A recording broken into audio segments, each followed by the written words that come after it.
Está sendo amplamente debatida na sociedade hoje. Mas não com a dimensão que passou então. Estava falando de descriminalização ou legalização? Metade da população de Santa Maria não completou 8 anos de escola. Onde está incluído educação, segurança. É esse gancho que eu quero pegar. Por favor, professor, fiz está. Muito obrigado. A gente combinou antes. Olá, amigos. Estamos iniciando mais uma edição do programa Santa Maria Frente a Frente, que tem o apoio cultural de Unimed Santa Maria, cuidar de você. Esse é o plano. Pampeiro, família feliz. Portalbay.com, opinião livre é aqui. E Assembleia Legislativa do Rio Grande do Sul. Programa Santa Maria Frente a Frente tem um e-mail para comunicação, para contatos dos nossos amigos telespectadores, que é o frente@santamaria.tv.br. E nós os convidamos para que assistam os nossos programas em sua forma inédita, aos sábados às 21h30, com reprises posteriores aos domingos às 23h, e ao longo da semana em horários alternativos, compondo a grade da TV Santa Maria, que também pode ser assistida pelo site santamaria.tv.br. Para o programa de hoje, nós vamos fazer um bate-papo sobre um tema candente em nossa cidade, que é a questão das pichações. Quem anda por Santa Maria cada vez mais se impressiona com a quantidade de casas, de edifícios, de muros pichados. Pessoas que chegam de fora, santamarienses afastados e que vêm à cidade, ou mesmo pessoas de outras cidades que não vêm a Santa Maria há algum tempo ou que não conhecem Santa Maria, quando chegam, é um dos aspectos, vamos dizer assim, negativos que chama a atenção dessas pessoas, segundo o senso comum. Evidentemente, há quem entenda que essas pichações são uma forma de arte também, né? Talvez aí até estabelecendo uma pequena confusão com a questão do grafite. A ideia de nós fazermos o programa hoje, talvez façamos um outro na sequência sobre o mesmo tema, era que também oportunizássemos a quem defende essa posição de que a pichação é uma forma de arte ou que não pode ser por razões de ordem jurídica e social e cultural também não pode ser, digamos assim, incriminada a atividade. Enfim, tem uma série de posições mais radicais e menos radicais que nós poderíamos enquadrar como de defesa, digamos assim, desses movimentos. Mas, infelizmente, por uma questão de comunicação, a pessoa que deveria estar aqui para fazer essa defesa, hoje não foi possível que nós contássemos com a sua presença. Então, nós vamos ficar para fazer o programa de hoje com o nosso amigo Marcelo Arigoni, que é delegado regional de polícia em Santa Maria e que tem a visão, digamos assim, do Estado, a visão da segurança pública. Evidentemente que não vai ficar o programa todo trabalhando só com essa visão, tem a sua visão como cidadão, como habitante de Santa Maria também, que evidentemente nós gostaríamos de ouvir. E o professor Orlando Fonseca, que eu repito sempre que tenho oportunidade, em quaisquer espaços, em quaisquer mídias que eu utilize, que é um dos meus ídolos, um dos meus gurus, né? Que é professor universitário, doutor em literatura, escritor, e eu digo, ele talvez até não concorde integralmente comigo, que ele é o maior escritor vivo de Santa Maria, né? Porque, repito também isso sempre, ele consegue trabalhar prosa, poesia, trabalhar na prosa, trabalha textos infantis, infanto-juvenis, adulto, ele faz conto, ele faz romance, pô, o cara é completo, né? O cara é completo. E sempre que vem aqui dá uma colaboração extraordinária para o programa, mercê da sua qualificação. Eu esqueci de dizer, evidentemente, quando eu falei que o Orlando é doutor em literatura, que o Marcelo, tu tens também, digamos, titulação acadêmica, né? Tu tens mestrado, especialização? Eu dou aula, na verdade eu estou entrando no mestrado. Tá entrando no mestrado. Eu dou aula na FAPAS e na FADISMA, embora eu seja um professor freelance, né? A atividade docência, na verdade, é a minha atividade, é o meu hobby, é a atividade que é alguma válvula coisa de escape do dia a dia. Né? extremamente gratificante, né? Exatamente. Bom, e sobre o tema proposto para nós conversarmos, vamos ouvir primeiro a palavra do Marcelo, né? Como é que a polícia trata essa questão? Como é que está vendo? Quais são as ações que já foram desenvolvidas? Ou há algum tipo de ação que possa evidentemente ser revelada, que está no horizonte próximo da segurança pública em relação a essa questão das pichações? Então, assim, eu começaria dizendo que há uns 3 anos, mais ou menos, nós nos deparamos assim com a cidade de Santa Maria, que amanheceu pichada, como eu disse na época. E aí nós tivemos a ideia de fazer uma grande operação policial, hein? Investigamos durante um tempo e ao final de um período nós desencadeamos uma série de mandados de busca e apreensão na casa de indivíduos que a gente tinha identificado como pichadores.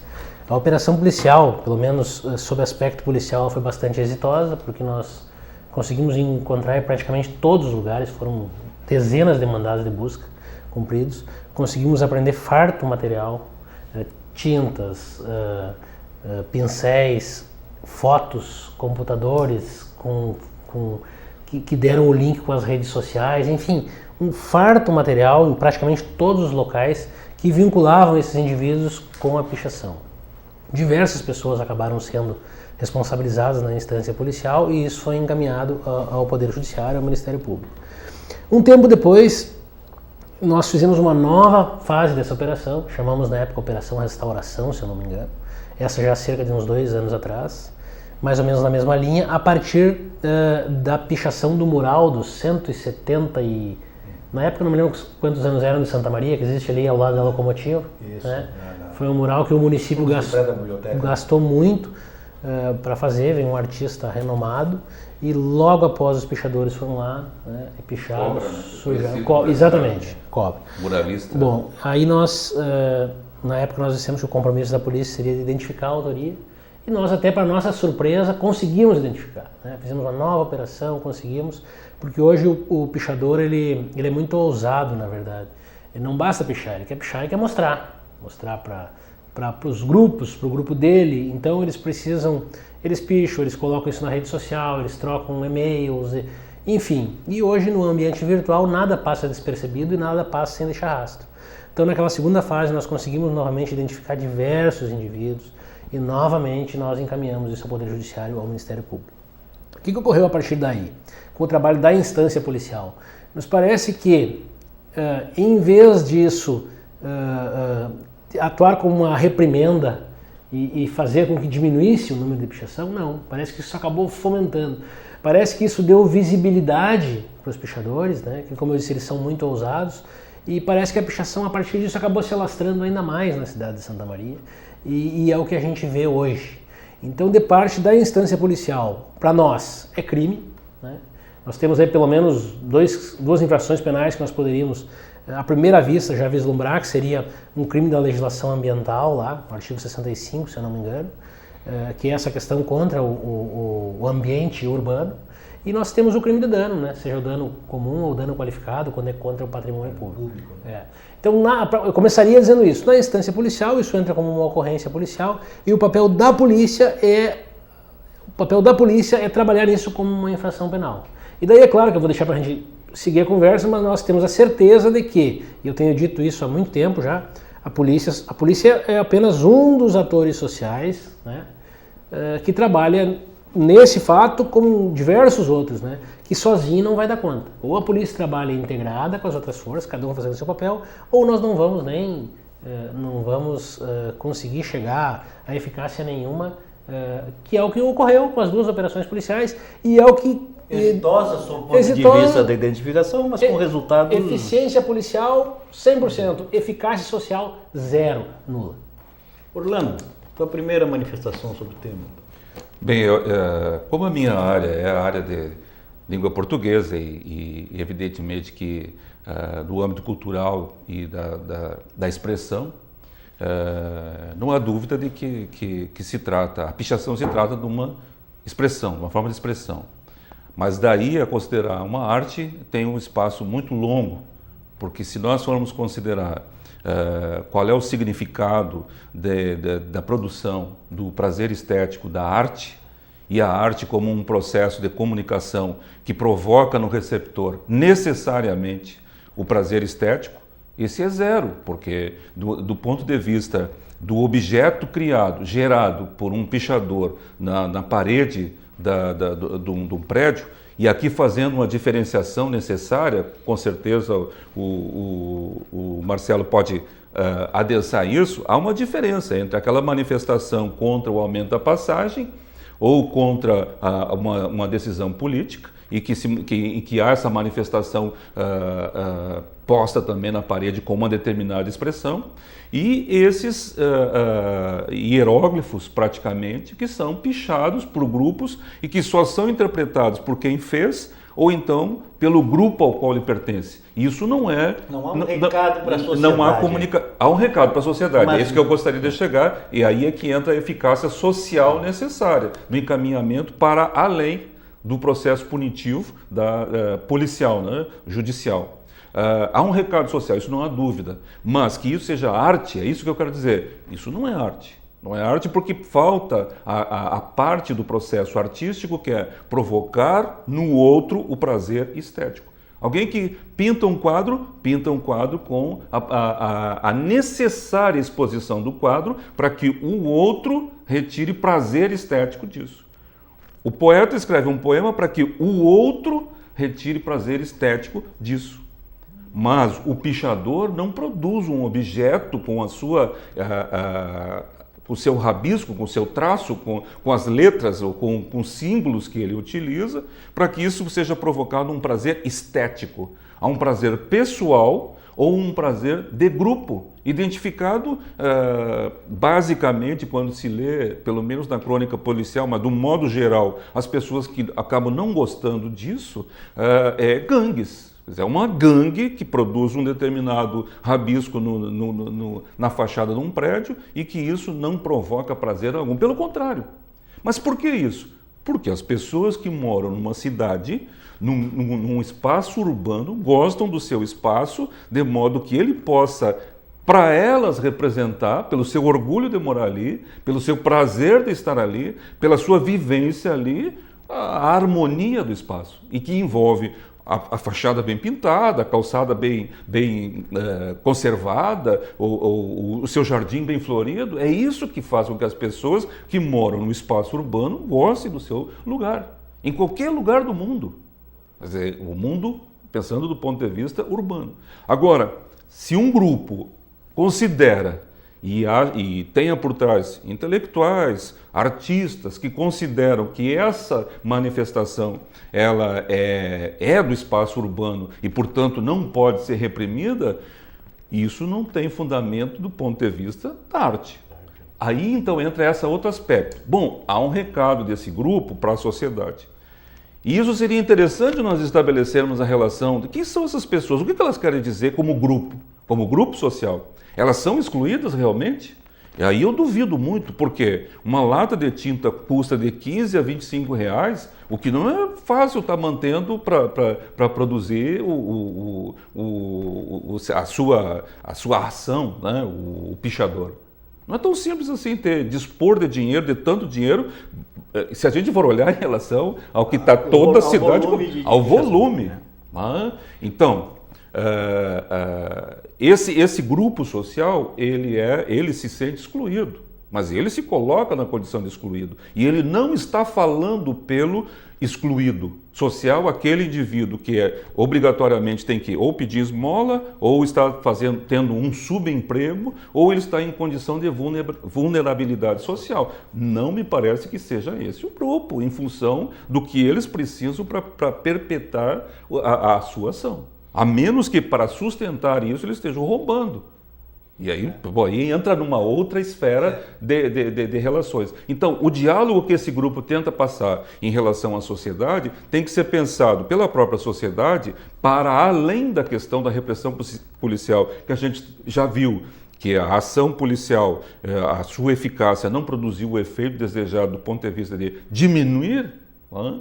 E se pelo contrário aumentou, então há necessidades que se faça um outro tipo de trabalho, de atividade, ou sei lá do que, para absorver essa necessidade.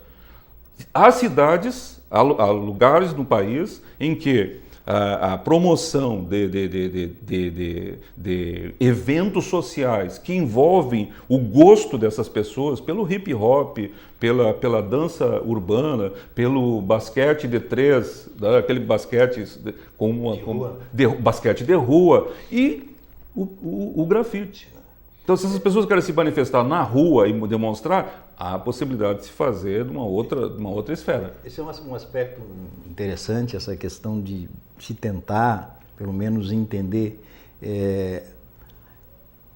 a origem desses grupos, né? A questão de uma hipotética exclusão socioeconômica, a partir da identificação que a polícia fez desses grupos, evidentemente o Marcelo pode nos dar mais ou menos um perfil desses meninos, desses jovens. Na verdade, nós temos esses indivíduos, pelo menos uma parte deles, razoavelmente mapeada, né? Até porque se nós vamos ver, o índice de reincidência é muito grande. Se nós formos revisitar aqueles inquéritos das operações policiais passadas e tantos envolvidos, nós vamos verificar que são essas mesmas pessoas, aliás, que algumas das pichações são feitas para as pessoas, porque hoje são milhares na cidade de Santa Maria. E é bom que se diga que isso não ocorre em Santa Maria, isso é um problema de diversas cidades do Brasil e do mundo, inclusive. Mas eu queria, assim, colocar umas outras circunstâncias que passaram, pelo menos no início, batidas, assim. Sobre o aspecto policial, a gente pensa assim, em valores, bens jurídicos protegidos, né?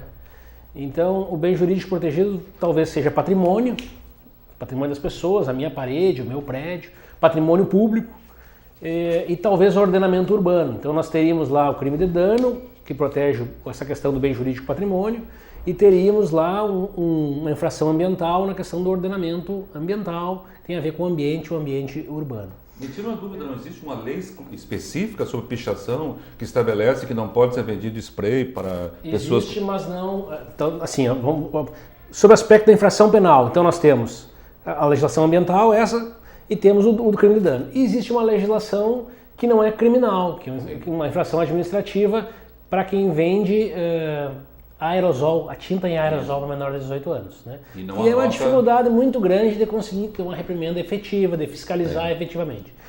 Mas enfim, só porque falaram nessa questão aí do ônibus, né, dessas pichações que alguns grupos defendem, né, alguns juristas inclusive defendem, dessa questão dos bens jurídicos que estão em jogo, que seria a liberdade de manifestação, porque daí eu saio um pouquinho dessa questão da arte, que nós vimos que a arte não é. A arte é o que causa, aprendi hoje, a arte é o que causa prazer estético. Então a arte não é. Então nós poderíamos pensar, então é liberdade de expressão. É o cidadão que não quer a passagem do ônibus a R$3. Sim. Talvez seja a maneira dele, mas isso também não é.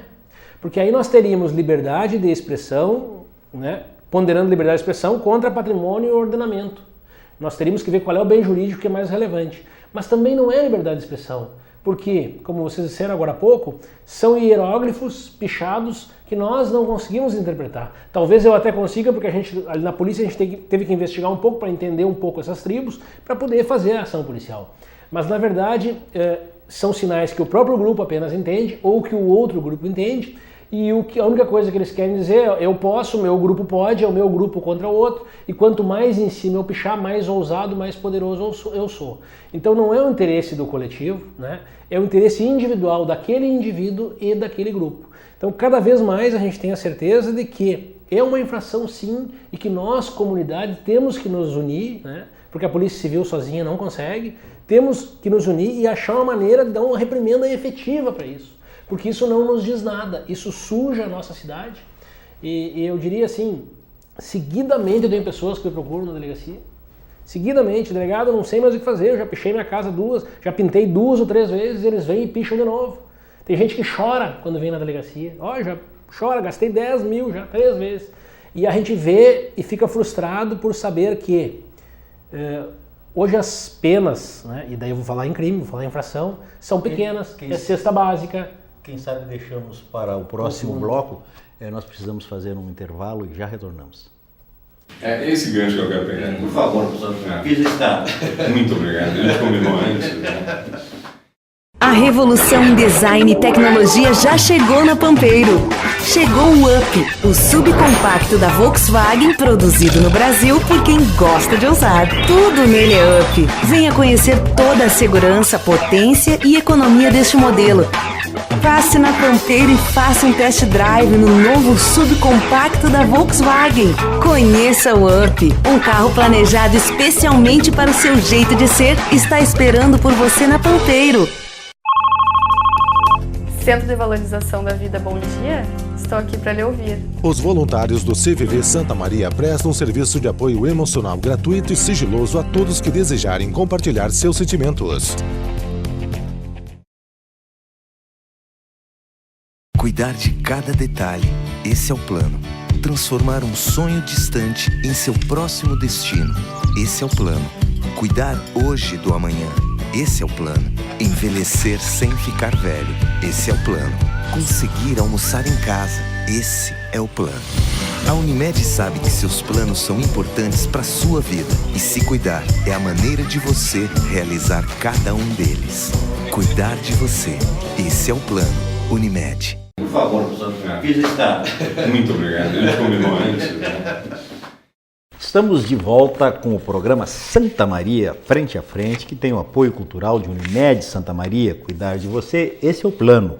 Pampeiro, família feliz, portalbay.com.br, opinião livre é aqui e Assembleia Legislativa do Rio Grande do Sul. Recapitulando o nosso e-mail para contato dos nossos amigos telespectadores, é o frente@santamaria.tv.br. E os nossos programas, na sua forma inédita, vão ao ar aos sábados às 21h30 e posteriormente há reprises aos domingos às 23h e ao longo da semana em horários alternativos. Não é demasia repetirmos também que não apenas o Santa Maria Frente a Frente, mas toda a programação da TV Santa Maria, o seu canal comunitário, além do canal 19 da NET, pode ser assistido pelo site santamaria.tv.br. Estamos conversando aqui com o professor Orlando Fonseca e com o delegado Marcelo Arigoni sobre a questão das pichações em Santa Maria.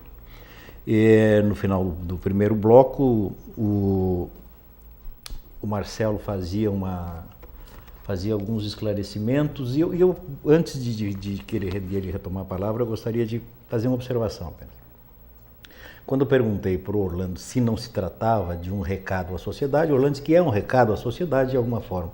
Mas a partir da manifestação do Marcelo, fechou com a impressão que eu tenho que muito mais que um recado à sociedade, que evidentemente é um recado à sociedade, porque se trata de um movimento, no mínimo, de contestação ao status quo, né? Mas é muito mais um recado interna grupos, digamos assim, e de um grupo para outro, né? E nós somos os reféns Nós somos, de alguma forma, reféns disso. Tá, era só essa observação que eu queria fazer. E depois, antes de nós, mais adiante, talvez no bloco final, nós tratemos um pouco também das ações que precisam ser desenvolvidas e daquelas que se anunciam como possíveis no horizonte de curto prazo. Aí. Por favor. Só uma ressalva em relação ao que tu estavas dizendo e reforçando, eu coloco essa tentativa de diálogo desses grupos na violência urbana, que também é uma tentativa de diálogo, né? Uma pessoa que comete atenta contra a vida de alguém ou simplesmente promete que vai atentar, está tentando estabelecer algum tipo de diálogo que está exacerbado e que não é o diálogo em que no processo de civilização se conversa, né? Se trata. E certamente... Ainda que cada vez menos as pessoas pareçam dispostas a conversar. Né? Exatamente, que isso vai resolver. Por quê? Porque eu acho que tem que implicar, a minha ideia, é implicar outros agentes, colocar outros agentes ou outras ações nesse grupo de conversadores para que a conversa realmente flua. Porque, por enquanto, realmente... O recado é de imediato para as pessoas que fazem parte do grupo e é só para iniciados desse grupo e, portanto, não é expressão do ponto de vista de comunicação, mas ele é uma tentativa de diálogo, ou sei lá o que for, do modo geral da sociedade, em que essa conversa só vai para frente se outros agentes entrarem nessa conversa. Eu diria assim, eu queria citar um exemplo aqui. Numa das operações policiais que a gente fez, na casa de um rapaz, a casa do jovem, que morava com seus pais, estava toda pichada. As paredes internas todas pichadas. Eu tenho as fotos dentro do inquérito. Todo o quarto do rapaz pichado, os objetos pessoais dele pichados. E havia um livro do Silon Rosa, da biblioteca do Silon Rosa. O livro do Silon Rosa, com todas as páginas carimbadas Silon Rosa. Todas as páginas daquele livro da escola estavam pichadas. Não me lembro se era SDR, qual era o grupo. Todas as páginas pichadas. Então eu pergunto, aquele pai e aquela mãe que permite que o filho piche todo o quarto daquele jeito? Aquele pai e aquela mãe que permite que o material, que nem se fosse o caderno do guri já era ruim. Mas ainda da escola, que permite aquilo, o que a gente vai esperar do filho? Então essa é a falência da família, como o agente que deveria lá no início evitar o problema. E depois, esse deu um lado, agora deu outro lado. Eu disse, nós fizemos 2 operações policiais grandes, identificamos os indivíduos e pergunto, que tipo de resposta o Estado tem para dar? Que tipo de resposta o Estado deu para esses indivíduos? Porque nós fizemos uma primeira e eles voltaram a fazer. Fizemos uma segunda, parece que piorou. Então me parece que, e daí, a exemplo do que ocorre com a grande maioria dos crimes, a exemplo da impunidade total que nós vivemos num estado de impunidade hoje no país, em tudo. A gente vê que não dá nada.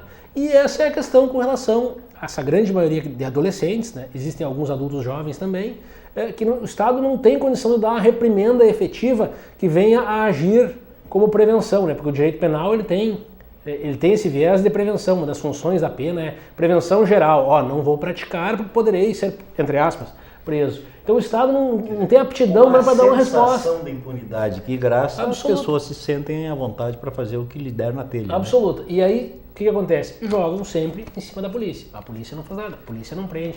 A polícia nunca foi tão operativa, nunca prendeu. Eu estava olhando as estatísticas. A nossa região policial aqui foi a que mais aprendeu armas.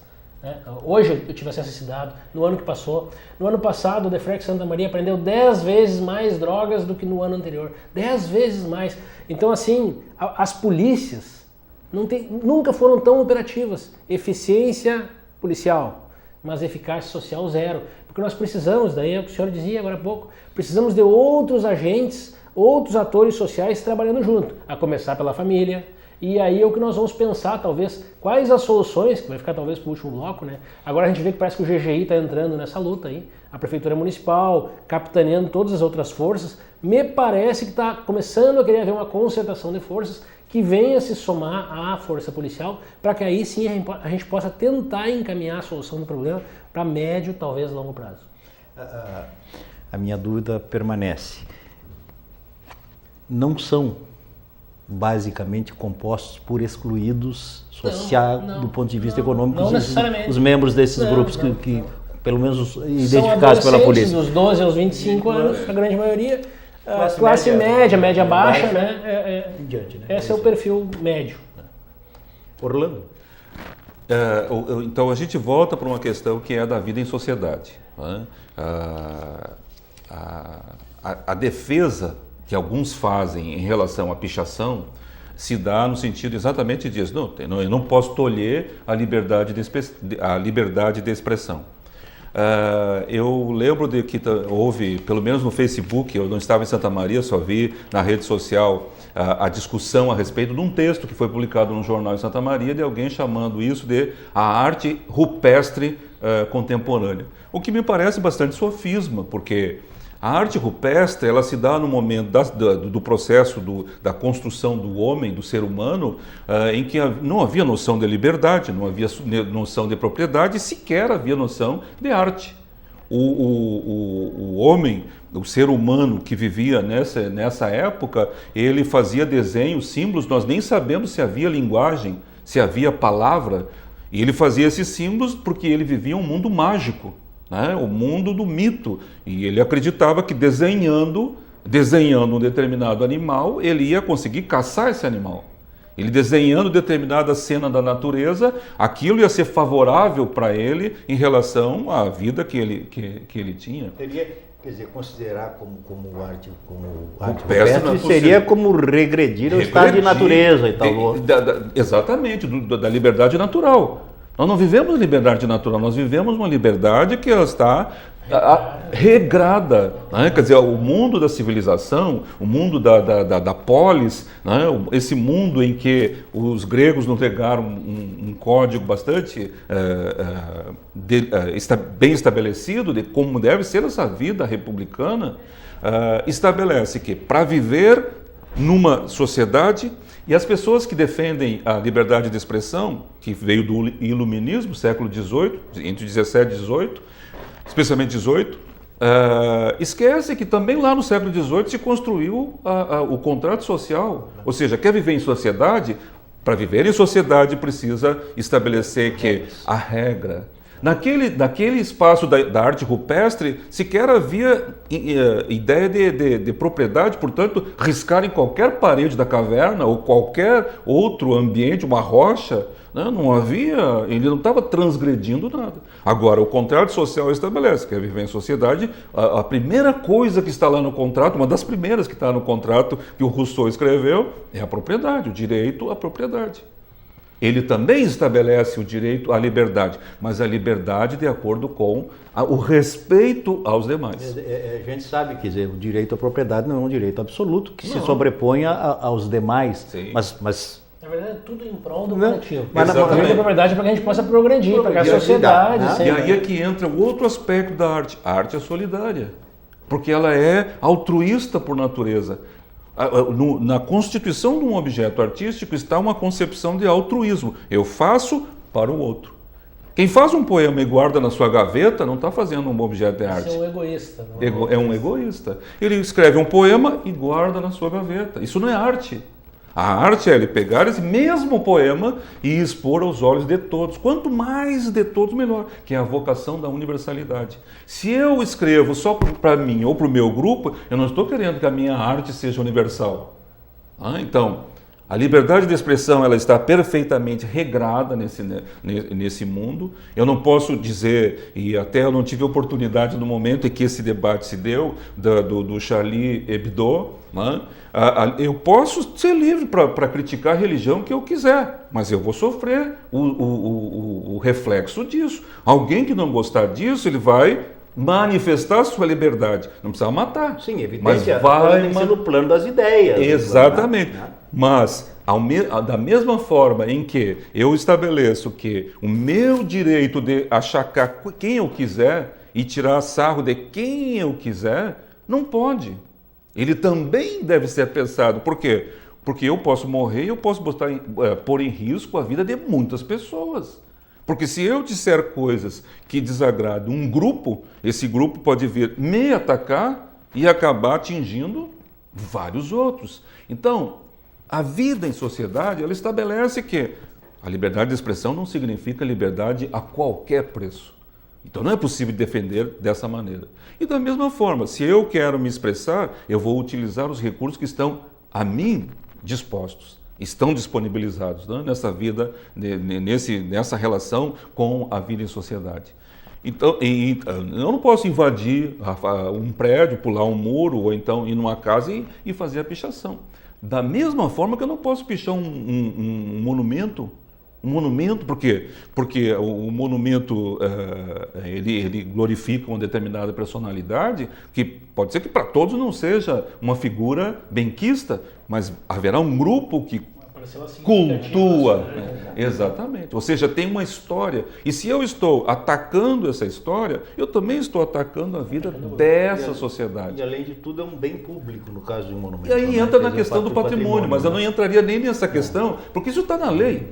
Eu estou pensando num plano assim, de tentativa de dizer, de afastar a possibilidade que alguém defenda. Não, mas pichar um patrimônio público significa tentativa de manifestação de uma vontade, ou enfim, contra determinada coisa. Agora veja o seguinte, a diferença. Eu tenho observado que as posições de pichações daqueles que são contra o aumento da passagem, por exemplo, eles não estão se dando na fachada de um prédio. Eles estão procurando os tapumes de uma obra, um muro.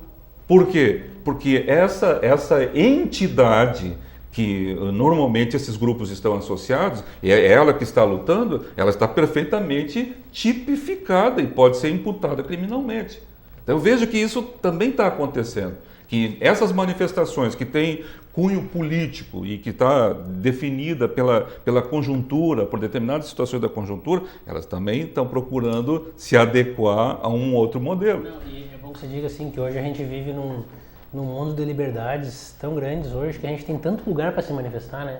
Hoje a gente escreve um texto, manda para o jornal, a gente escreve num Twitter, a gente escreve num Facebook, manda para uma revista, a gente tem tanto lugar para se manifestar. Quando for uma manifestação política, por que precisa ser na parede da casa do seu João que acabou de pintar? Sim. Então são essas questões que, no meu ponto de vista, desvirtuam totalmente esses argumentos de quem diz que é liberdade de expressão. E do meu ponto de vista, a gente sempre fala de algum lugar. Eu tenho uma visão, eu tenho um lugar político do qual eu falo e me manifesto e construo as minhas ideias e vou construir as minhas adesões ou as minhas oposições. Uma visão anarquista da sociedade hoje, para mim, não serve. Eu não consigo entender, embora aceite que as pessoas possam ter um perfil anarquista. E até eu digo assim, o anarquista que quiser ser anarquista é o sujeito mais disciplinado que existe. Precisa porque tem uma disciplina, porque qualquer passinho em falso ele está vivendo uma outra situação que não é de anarquista. Porque ele vai emitir juízos, ele vai tomar decisões e ele não está sendo anarquista. Então, respeito a visão de anarquistas, mas eu não considero viável, eu não considero que seja possível e de que eu possa retirar do escopo dessa discussão a lei. Não posso tirar a sociedade. A sociedade ela vem já há alguns séculos regradas, a maneira de viver. Sem lei não há civilização, né, cara? Geralmente, vida tal republicana, qual a concebemos, né? Vida republicana. O interesse público tem que ser maior que o interesse individual também. Então, a minha compreensão é, bom, as pessoas podem ter essa visão anarquista, mas elas vão entender que no modo como está estruturada a sociedade, como a estrutura da cidade, do estado, do país está colocada, ela vai estar sujeita ao regramento.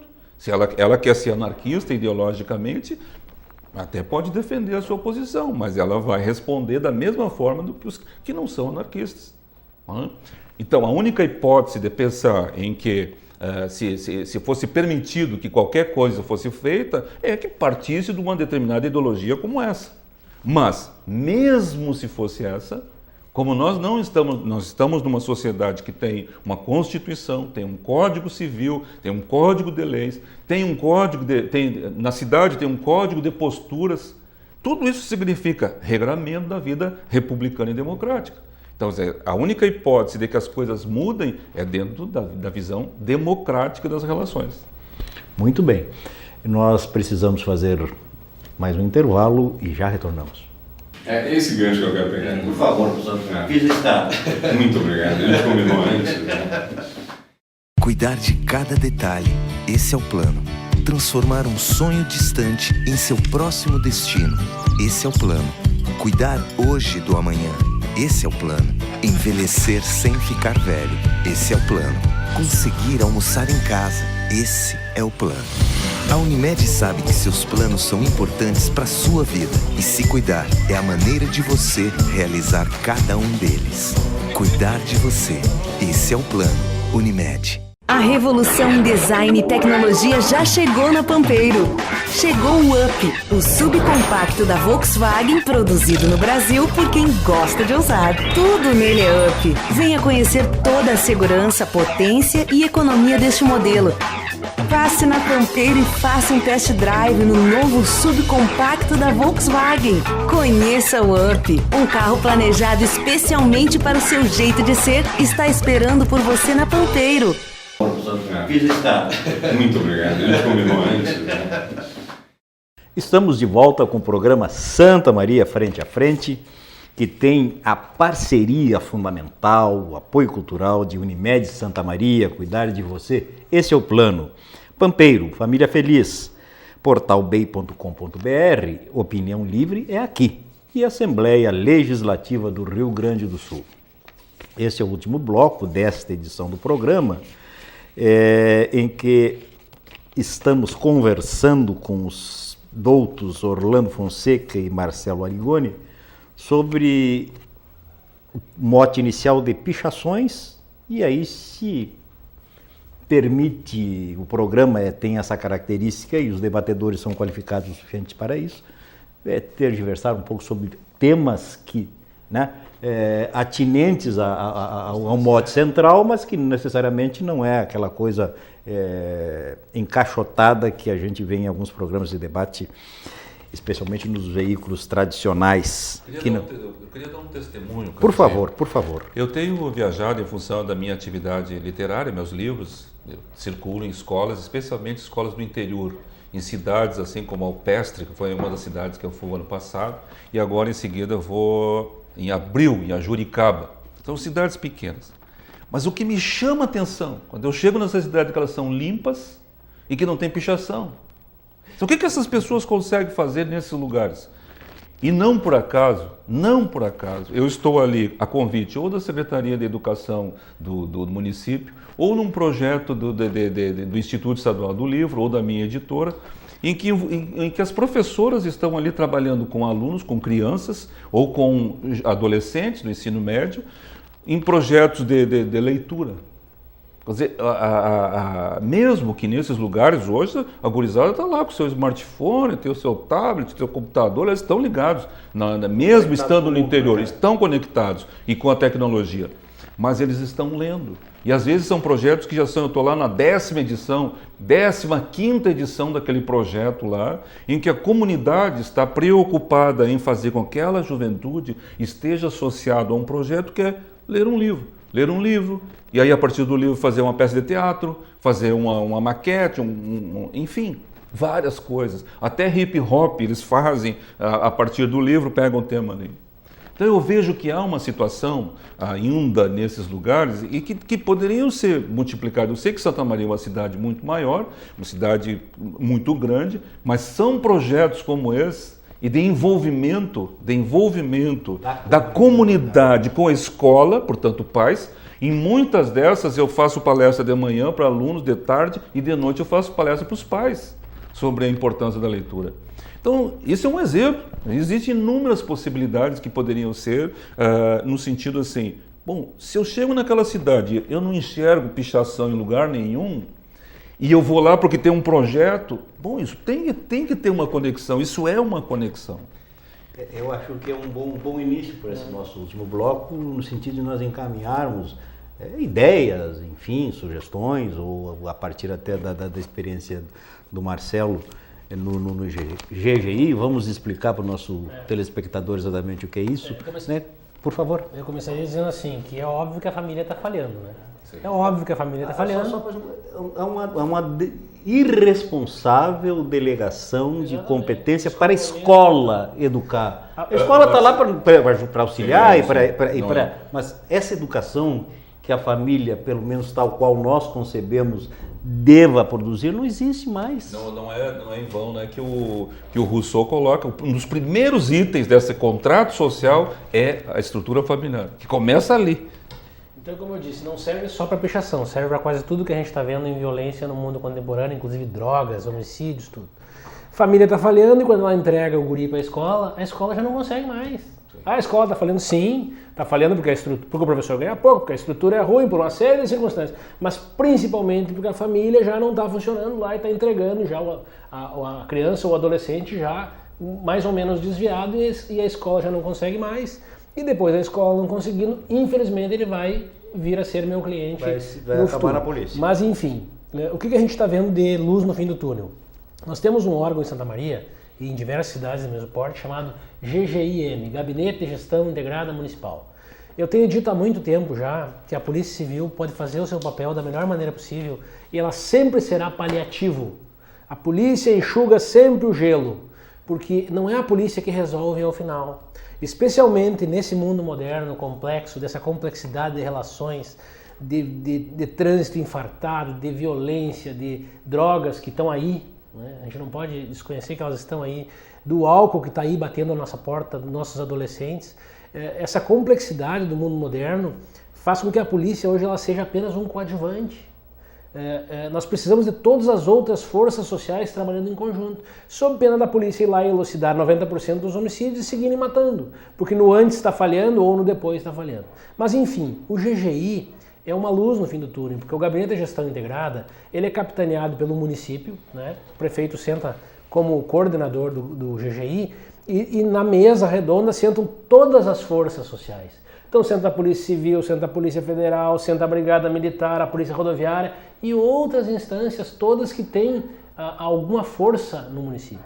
E a partir do GGI, algumas políticas podem ser realizadas de forma integrada e as polícias passam a ser coadjuvantes, porque o protagonismo é do Poder Público Municipal. Estou dizendo tudo isso para dizer que o Gabinete de Gestão Integrada foi reativado agora uns 4 ou 5 meses e isso está na pauta, é o assunto principal do Gabinete de Gestão Integrada e com algumas medidas que devem ser já colocadas em prática agora em março, com uma campanha de esclarecimento, uma campanha que deve atingir os pais, sim, a escola, sim. Envolve a Secretaria Municipal de Educação, deve a oitava coordenadoria, provavelmente, né? E de outro lado, é óbvio que daí as polícias vão ter que ser enérgicas. Por quê? Porque talvez até não seja, como eu disse, um caso de polícia. Mas nesse momento, talvez as polícias tenham que ser enérgicas, sim, e nós vamos precisar da força do Ministério Público e do Poder Judiciário junto com a gente para que consiga dar uma resposta enérgica também. Para que nós precisamos mostrar para a sociedade que isso é errado, mas mais do que isso, que quem, entre aspas, descumprir a lei, descumprir o contrato da vida e da sociedade, vai ter que ter uma reprimenda por parte do Estado, porque senão a gente fica, como diz o gaúcho, que nem cachorro brincando com a cola, né?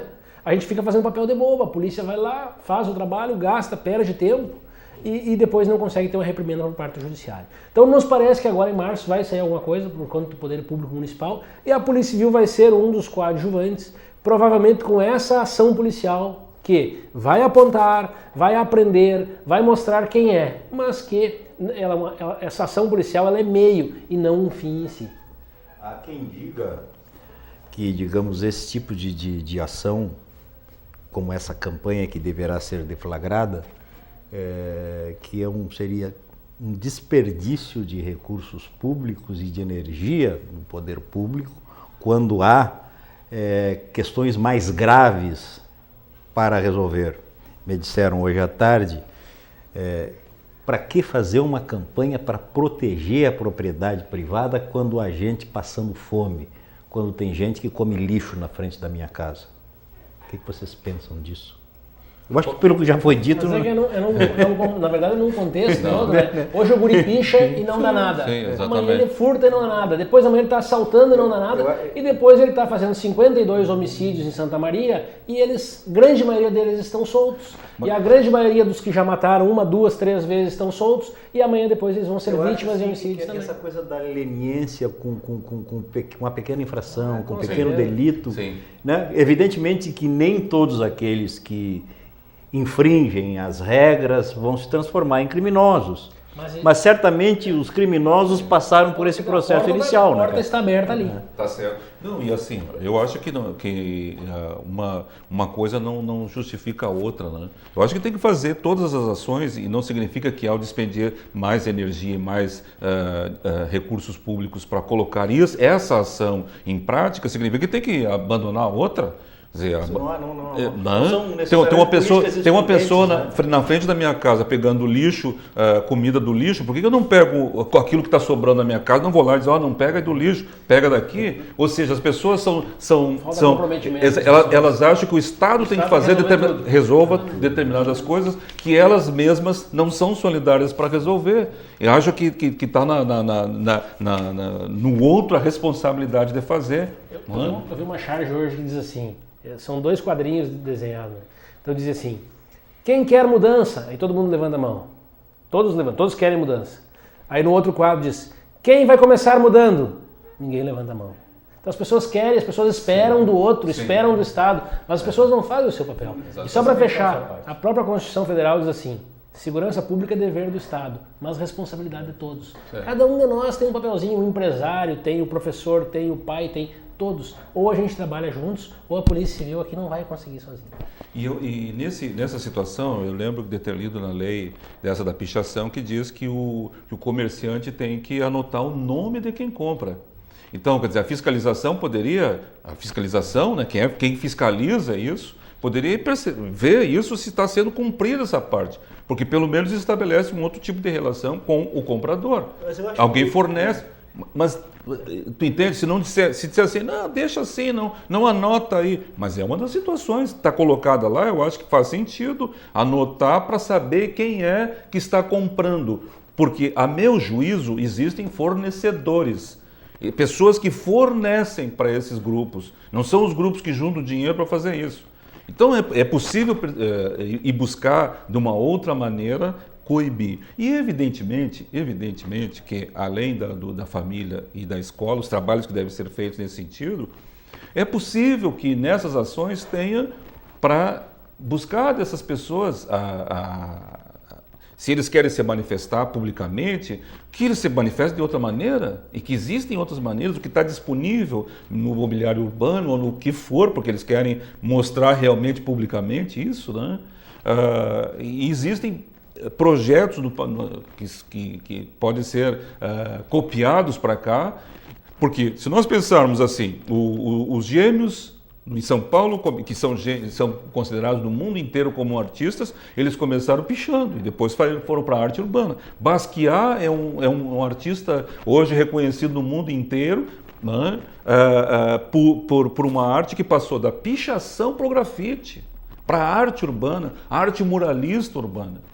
Então, se as pessoas querem ter esse tipo de manifestação, bom, então vamos tentar achar recursos para propiciar esse tipo de ação. Parece-me que essa é uma das propostas, uma das metas dessa campanha que será deflagrada, né? Porque a questão de identificar os grupos, isso aí está resolvido. Isso é o mais fácil, né? A partir do que nos esclareceu aqui o Marcelo. Então, já que a pura e simples repressão não resolve, né? E nem é possível se completar, porque ela teria que ter um final que acaba não acontecendo, né? O depois, como tu disseste, acaba não acontecendo. Então, pelo menos trazer essa moçada para conversar, para dialogar e, quem sabe, encaminhá-los para o grafite, para outras formas de arte urbana, buscar essa coisa da ocupação que foi referida aqui, né? Gastar a energia de outra forma, né? Quer dizer, Candinho, no YouTube tem várias mostras de como as pessoas podem intervir. Por exemplo, um grupo em São Paulo, que é conhecido também no mundo inteiro, ele pega essas pedras que são para dividir a rua, né? Que é um bloco de concreto, e aí ele pinta um objeto diferente ali. Numa placa, ele sem tirar a informação que tem na placa, que é do trânsito, ele transforma aquela arte numa outra coisa. Ele utiliza o mobiliário urbano para fazer arte. Nós temos um exemplo aqui em Santa Maria, que é a questão dos containers. Que exatamente, foram que poderiam ser ótimos. Grafitizados, digamos assim, ou grafitados, né? Ficou bonito, evidente. E esses aí normalmente não são objetos de depredação, né? Uma artista americana, ela tem a sua atividade, digamos, normal de artista plástico no seu ateliê, mas ela sai pelas ruas e pelos lugares, pelos espaços urbanos em Nova York, colocando mosaico, fazendo um tipo de mosaico que é efêmero. Porque ela vai colocando as coisas ali e de repente alguém vai ali, dá um chute e tira.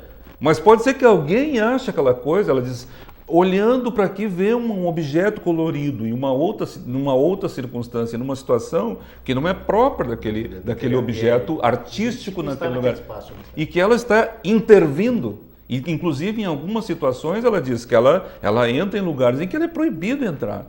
Portanto, ela está cometendo uma transgressão, mas é uma transgressão em que ela não atenta contra o patrimônio e possibilita que exista algo que para a rotina das pessoas pode ser algo diferente, porque ele enxerga uma borboleta ou alguma coisa colorida, uma flor, sei lá, existe vários exemplos do que ela fez, e que cumpre esse papel de estar na rua e produzir algo que seja visto pelas pessoas. Boa, bom nosso programa, bom começo, acho bem interessante, né? Talvez até nós, na sequência, façamos um outro debate, aí um debate mais efetivo, trazendo, quem sabe, oportunizando outra voz. Uma outra voz para que a comunidade julgue. De qualquer maneira, eu acho assim, não tenho nenhuma dúvida, eu não acho, eu tenho certeza de que a esmagadora maioria das pessoas tem uma posição semelhante àquela que foi sustentada aqui por vocês, por nós, por mim também, né? Eu acho que alguma coisa precisa ser feita e tomara que esse projeto aí nascido dessas reuniões no GGIM as ações sejam efetivas no sentido de pelo menos tentar. Eu acho que a gente precisa, essa coisa que tu falavas aí de quem começa a mudança, né? Quer dizer, se todo mundo permanecer estático de braço cruzado, as coisas não acontecem, né? Quer dizer, nós, de alguma forma, estamos tentando fazer a nossa parte, que é provocar discussão, chamar atenção para as coisas. E, evidentemente, o poder público tem uma parcela de responsabilidade grande nisso, na medida em que ele, muitas vezes, se omite, né? Deixando o vácuo para que grupos, às vezes até bem organizados, né, acabem se assenhoreando de alguns espaços e de algumas situações, e aí há um descontrole social total, né, cara? Aí obriga o Marcelo a intervir, trabalhar, se informar, estudar, identificar, prender, fazer um inquérito que provavelmente não vai ter tem o efeito que a sociedade espera. O efeito que a sociedade espera, né? Quer dizer, e uma coisa assim que eu sempre digo quando se trata dessas questões, não é porque o judiciário simplesmente não queira prender. Não, o judiciário cumpre a lei também. Ele cumpre a lei, né? Quer dizer, se as coisas não funcionam bem... O juiz é tão refém quanto nós. Se as coisas não funcionam bem é porque a lei permite que aconteçam dessa forma. E eu pergunto para vocês, se vocês fossem juízes, quem de vocês, por exemplo, fosse possível isso, mandaria para um estabelecimento prisional um infrator com, digamos assim, que pratica um dano, como se diz aí no jargão jurídico? A lei não permite. Não permite, né? É cesta básica. É cesta básica, não vai contrariar a lei, não vai se submeter a essa possibilidade. Nós fizemos não, o judiciário fez, mas na primeira das operações policiais, eles andaram pintando alguns locais, né? E conseguiram recuperar alguns conselhos tutelares, alguns prédios públicos, mas logo depois eles voltaram, infelizmente, à reincidência. Infelizmente, o nosso tempo acabou. Só no Nordeste, uma pessoa lá teve o seu estabelecimento pichado, né? Ele pintou lá. E no outro dia picharam de novo. Ele foi lá, pintou. Ele foi lá, picharam de novo. Aí, por fim, ele, no outro dia que ele pintou, no outro dia estava escrito lá: eu picho, tu pinta. Vão ver quem é que tem mais tinta.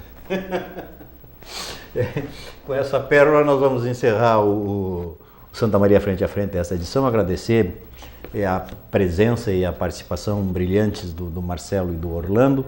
Agradecer os nossos amigos telespectadores, a nossa competência técnica, né? Do Ademir, do Leandro, e desejar que os nossos telespectadores tenham um excelente carnaval, todos muito bem comportados, né? Especialmente envolvendo as questões de álcool, trânsito, etc. Santa Maria Frente a Frente volta a semana que vem. Está sendo amplamente debatida na sociedade hoje. Mas não com a dimensão que passou então. Estava falando de descriminalização ou legalização? Metade da população de Santa Maria não completou 8 anos de escola. Onde está incluído educação, segurança. É esse gancho que eu quero pegar. Por favor, professor. Fiz estar. Muito obrigado. A gente combinou antes, né?